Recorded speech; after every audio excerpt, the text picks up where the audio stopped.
ከዚህ በፊት ለቡ 1 እና 2 ላይ እነዚህን የምታዩቸውን ህንፃዎች ሀያት ፈረስ ቤት አካባቢ ይሄንን የምታዩትን ግዙፍ ህንፃ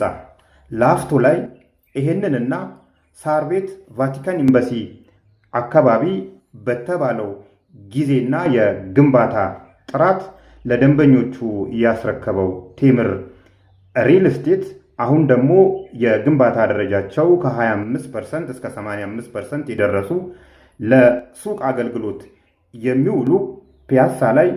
ቡልጋሪያ ላይና ገላን ላይ ያለው ሲሆን ለመኖሪያ ቤት አገልግሎት የሚውሉ ደግሞ አዋሬ ቡልጋሪያና ሳር ቤት አካባቢ ስላለኝ በተባለው ጊዜና በተባለው የግንባታ ጥራት ስለማስረከባችሁ መታችሁ መገበያየት ትችላላችሁ ብሏችኋል ቴምር ሪል ስቴት። በስልክ መደወል ከፈለጋችሁ ሃሽታግ ላይ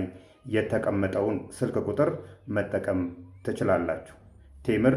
ሪል ስቴት